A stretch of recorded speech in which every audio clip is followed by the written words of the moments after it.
My name's Lance. I am an individual. More to the point, I don't know if more to the point, to the same point, I am an individualist, which means that I believe you, in turn, are an individual. I believe this world operates on the actions of individuals. Sometimes those individuals form groups. They do not constitute a group per se. They only constitute a group of individuals, meaning even within that group, those individuals are acting on an individual basis. Individualism is the antithesis of collectivism. Collectivism is the idea that individuals owe something to the collective. Individualism is the idea that individuals only owe something to themselves. There's a big contrast between those two philosophies. One basically is the impediment of free will. It relies on coercion, it relies on compulsion. Ultimately, it relies on the threat of and or actual violence. That would be collectivism. In order to implement any policy that somebody may disagree with, as a standard, one must resort to violence ultimately. Individualism is about non-violence. That does not mean that individualists are pacifists. Now, there may be individualists that are pacifists. This individual is not a pacifist. I am a non-interventionist. A non-interventionist means that I disagree with the initiation of violence. I only agree with violence when it is in response to the initiation of violence. I don't care if you have the most beneficent ends as your goal. If your goal requires violence to accomplish, I am against it. Plain and simple. I think that that's a very... I think that as most individuals see the world, that is a standard.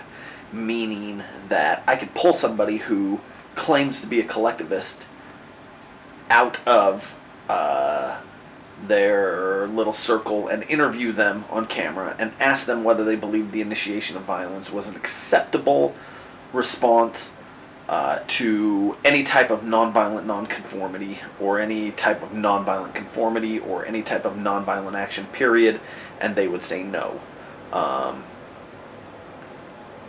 They would probably say they didn't believe they should initiate violence against people. The rub comes when you say, well, what about the government? Do you believe the government should do that? And instantly, when you put it that way, they don't like to answer the question, quite honestly, because all of a sudden they realize, any thoughtful individual realizes, that basically what they are condoning, what they are promoting as a political philosophy is the use of violence in response to a non-aggressive, non-violent act. But when you catch them candidly, or when you catch them without putting it into the context that I just put it into firstly, and you say, should government be able to do such and such and such? Let's take, for instance, the war on drugs.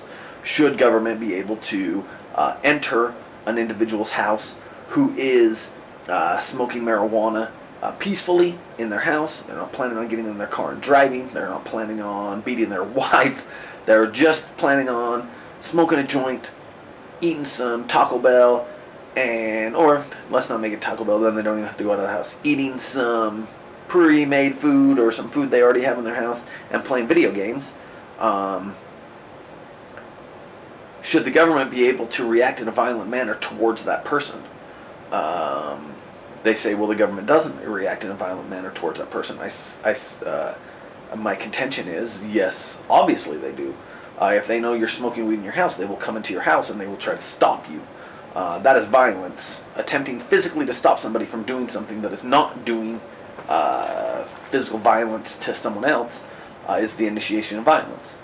They'll probably ask you first. If you don't comply, they will then try to force you. If you still don't comply, if you still resist, they will beat you. And if somehow you make it through the beating and still resist, they will kill you. You will die. The same goes for taxation. If you do not pay your taxes, they will come to your house. They will kick in your door. They will ask you first. Actually, way back when, before they come to your house and kick in your door, they'll send you many threatening letters saying, pay us your taxes. But if you don't, they'll come to your house, they'll kick in your door, they'll rough you up. If somehow you resist to the bitter end, they will execute you. They will murder you. You will be shot. You will be killed. All because you didn't wish to comply with their coercion, their compulsion. You did not wish to participate in whatever act they wish you to participate in. Basically, what it comes down to is collectivism is violence, individualism is non-violence. If you are a collectivist, you are a violent person. Now, you may not be directly a violent person, but you are violent vicariously through the governmental entities that you condone in their use of violence. So you are a violent person if you are a collectivist. That doesn't mean that individualists aren't violent people. It means that the concept of individualism is the antithesis of violence, the antithesis of compulsion. The concept of collectivism is is compulsion incarnate. It is violence. It is aggression. And so that is why I'm an individualist. That is why I'm not a collectivist. That is why I will never be a collectivist. I do not care what argument someone presents. I do not care how much they say it is for the greater good. If that policy, if that idea requires compulsion, coercion, or force to accomplish, I am against it. I don't care if your belief is that we need to go take every ounce of Bill Gates' money, screw that, half of Bill Gates' money, leave him half, which is plenty to live on by any standards, take half of Bill Gates' money, and by force, if he won't voluntarily surrender it to you, and give it to the poor and starving in Africa, who obviously could use it, who obviously could be fed by it. I do not care if that is your idea. If it requires force in order to accomplish, you are wrong. I am sorry, you are wrong. And I will never buy into that ideology. I'd like to say it's a philosophy, but it's not. It's dogmatic. It has no historical factual basis, and it is injustice to the extreme. Anyway, that's my little take on individualism and collectivism.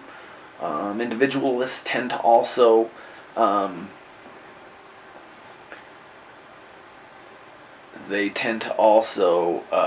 relate to the libertarian movement.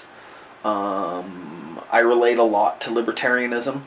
I sometimes refer to myself as a libertarian, although I'm not registered libertarian or anything. I am an individualist. I believe that the libertarian political philosophy best represents my personal philosophy on life. So I relate and I identify with the libertarian philosophy, but I am first and foremost an individualist. I believe in the power of the individual. I believe of the power of the individual in groups.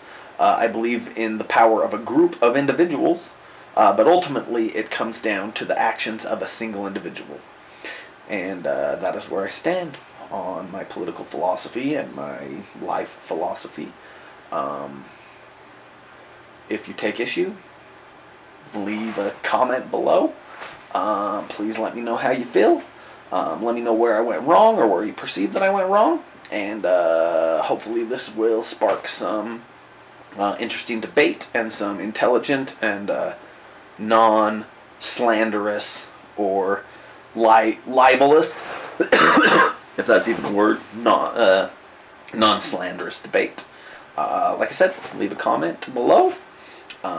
Please subscribe and follow my channel. Thanks.